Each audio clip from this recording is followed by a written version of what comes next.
ઉત્તરાયણ આવતાની સાથે જ પતંગની જીવલેણ દોરી વાગવાની ઘટનાઓ અવારનવાર સામે આવતી હોય છે, જેનાથી બચવા માટે લોકો પોતાના ટુ વ્હીલર પર લોખંડનો સળિયો લગાવતા હોય છે. ત્યારે ટુ વ્હીલર પર બાંધવામાં આવતા આ યુ આકારના લોખંડના સળિયાની શરૂઆત કોણે અને ક્યારથી કરી હતી તેના વિશે જાણીએ. મારું નામ મનોજ ભાવસાર છે. અમદાવાદ સિટીમાં શાહપુર વિસ્તારમાં રહું છું. હું એર કન્ડિશન ટેકનિશિયન છું અને ઘણી બધી સેવાકીય પ્રવૃત્તિઓ ચાલે છે મિશન સેફ ઉત્તરાયણ ફાઉન્ડેશનના નેજા હેઠળ. જેમાંની એક જે કહી શકાય કે ઉત્તરાયણનો તહેવાર નજીક આવી રહ્યો છે ત્યારે લોકોની દોરી વાગવાથી ગળા કપાઈ જવાની બહુ બધી ઘટનાઓ બને છે. તે અનુસંધાને આપ જોઈ શકો છો તે હું એક યુ શેપની જે રિંગ છે જે લોકોને હું ફ્રીમાં ડિસ્ટ્રીબ્યુટ કરું છું. આ જે યુ શેપની જે રિંગ છે તે ટુ વ્હીલર પર લગાવવાનો વિચાર મને એટલા માટે આવ્યો કે જ્યારે હું એક ઉત્તરાયણના તહેવાર દરમિયાન 2006-07ની અંદર કોઈક જગ્યાથી પસાર થઈ જતો રસ્તા પરથી ત્યારે ગળામાં મને દોરી વાગી હતી. એ દોરીએ મને વધારે ઇન્જર્ડ ના કર્યો, પણ એ પછી મેં વિચાર્યું કે મને આટલી દોરી વાગી તો આટલી તકલીફ થઈ તો કોઈને વધારે દોરી વાગતી હશે તો શું થાય. તે વિચારીને હું પોતે એર કન્ડિશન ટેકનિશિયન એન્જિનિયર હોવાના નાતે વિચાર્યું અને સૌથી પહેલાં યુ શેપની કોપરની એક રિંગ બનાવી, જે મારા ટુ વ્હીલર ઉપર લગાવીને નીકળ્યો ત્યારે ઘણા બધા લોકોએ મને ગાંડો કીધો કે આને એકલાને દોરી વાગવાની છે. અને જે લોકોને સમજણ ના પડે તો કોઈ પૂછ્યું બી ખરું કે ભાઈ શું લગાવ્યું છે તમે.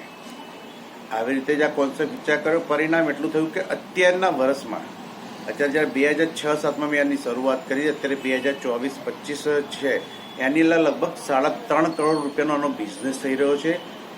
એનું કારણ એક જ છે કે આ જે વસ્તુ મેં ડિઝાઇન કરી બનાવી પણ એને ઓપન રાખી, મેં પેટર્ન ના કરી કે કદાચ બધા પેટર્ન કરી હોત તો મને કદાચ પૈસા કમાવા મળત, પણ એમાંથી 1-2 રૂપિયા કમાઈને જો કોઈકની જિંદગી બચતી હોય તો 1-2 રૂપિયા કમાયેલા શું કામના. એટલે મેં આને ઓપન રાખ્યું. પરિણામે અત્યારે કેટલાક લોકોની એમાંથી ઘણા બધા મહિનાઓનો એમનો ખર્ચો પણ નીકળી જાય છે અને બજારમાં આસાનીથી મળી રહે છે, જેથી કરીને ઘણા બધા લોકોની જિંદગી બચી રહી છે. તેનો મને આનંદ છે.